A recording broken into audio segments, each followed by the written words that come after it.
గురుగారు మనం గమనిస్తే కూడా ఒక రాజకీయ నాయకుల జీవితానికి సంబంధించి భవిష్యత్తు ఏ విధంగా ఉండబోతుందో తెలియజేస్తారండి? గురుదేవుల యొక్క ఉపాసన ఫలితంగా నాకు గవ్వ ప్రశ్నాశాస్త్రం అన్నటువంటివి లభించాయి.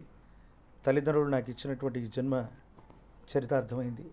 ప్రస్తుతం ఉన్నటువంటి పరిస్థితుల్లో ఉభయ తెలుగు రాష్ట్రాలకు సంబంధించినటువంటి ప్రస్తుత ముఖ్యమంత్రి వర్యులు మాన్యశ్రీ చంద్రబాబు నాయుడు గారి యొక్క జాతకాన్ని మనం తీసుకుంటే, చంద్రబాబు నాయుడు గారి యొక్క జన్మ నక్షత్రం, జన్మలగ్నం గురించి వివిధ వాదనలు ఉన్నాయి. కానీ నా దగ్గర ఉన్నటువంటి సమాచారం ప్రత్యేకించి ప్రశ్నాశాస్త్రం గవ్వ ప్రశ్నను అనుసరించి మనం తీసుకున్నటువంటి పరిస్థితులను బట్టి మనం చూసేటువంటి ప్రయత్నం మనం చేస్తున్నాం.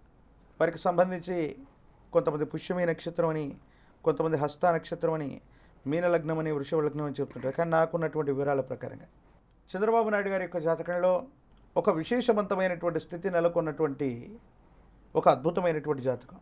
గురుచంద్రుడు 1, 4, 7, 10 స్థానాల్లో ఉన్న వారి యొక్క యుతి ఉన్న దీన్ని విశేషవంతమైనటువంటి గజకేసరి యోగంగా చెప్పబడుతుంది. ఏమిటయ్యా గజకేసరి యోగం? వీరి యొక్క జాతకంలో ఉన్నటువంటి ఉత్కృష్టవంతమైనటువంటి ఫలితం ఏంటంటే, ఆ చంద్రార్కం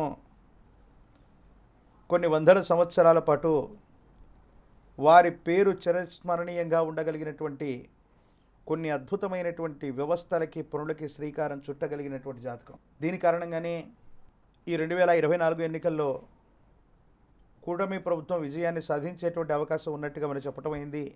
ఈనాడు కొత్తగా ఏర్పడ్డ రాష్ట్రం తెలంగాణ అనుకుంటాం, కానీ రాజధాని కూడా లేనటువంటి రాష్ట్రం ఆంధ్రప్రదేశ్. గురుదేవులు వీరబ్రహ్మేంద్ర స్వాముల వారి యొక్క ధర్మ ప్రచార యాత్రలో భాగంగా మేము అమరావతి సమీప గ్రామాల్ని మేము పర్యటన చేస్తూ ధర్మ ప్రచారానికి వెళ్ళినప్పుడు అక్కడ ఉన్న ప్రజలందరూ వచ్చి అడిగారు, అయ్యా ప్రపంచంలో ప్రతి అంశాన్ని గురుదేవులు వీరబ్రహ్మేంద్ర స్వామి వారు కాలజ్ఞానంలో చెప్పారని మీరు చెప్తున్నారు.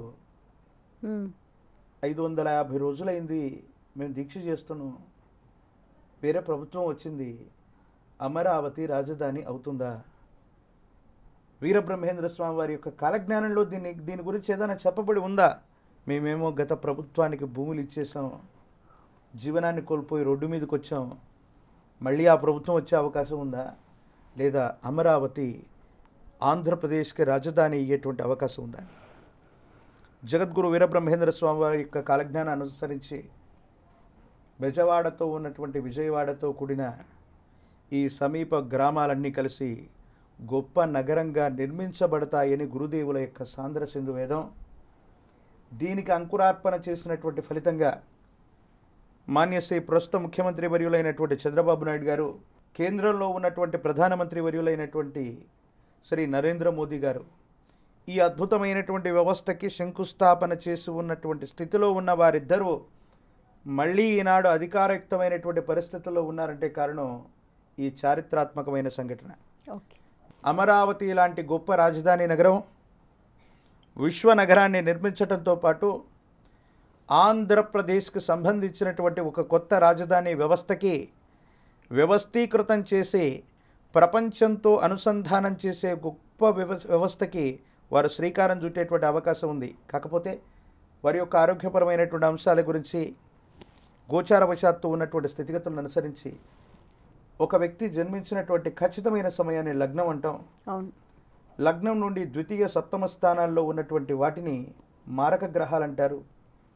వారి యొక్క జాతకంలో మారక గ్రహాల యొక్క సూచన సమీపమైన భవిష్యత్తులో పొంచి ఉంది. గతంలో 2003, 2004లో కూడా గతంలో మనం చెప్పినట్టుగా ఆ ద్వితీయ సప్తమ స్థానాలకు సంబంధించినటువంటి స్థితిగతుల్లో ఉన్న మారక గ్రహాల యొక్క గోచారవశాత్తు వచ్చినటువంటి ఫలితంగా అలిపిరిలో బాంబ్ బ్లాస్ట్ జరిగింది, ప్రాణం నిలిచింది, పదవి పోయింది. మళ్ళీ వాటికి సంబంధించినటువంటి గ్రహగతులు ఇబ్బంది కలిగించేటువంటి స్థితిగతులు కొన్ని మళ్ళీ రాబోతున్నాయి.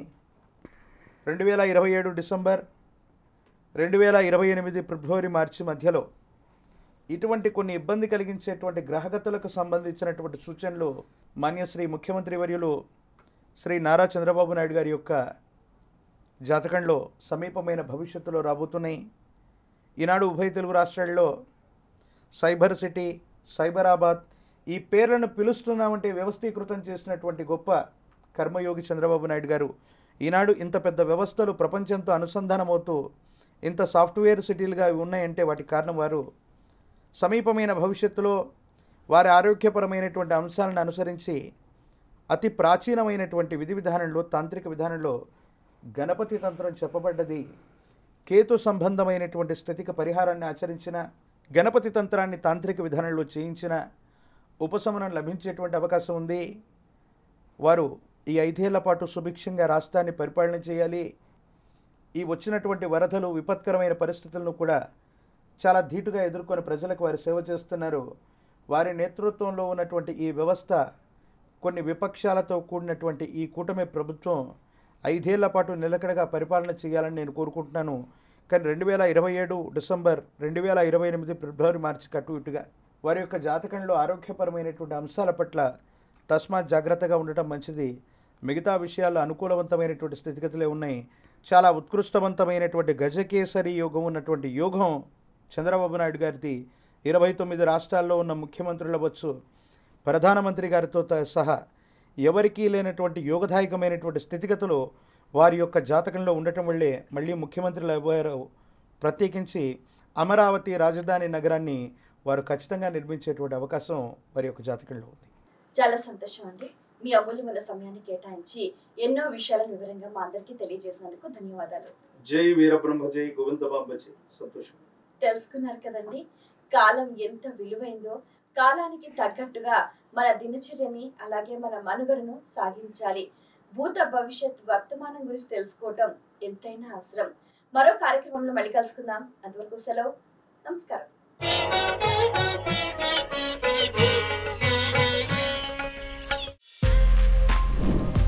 For more videos like this, subscribe Big TV channel.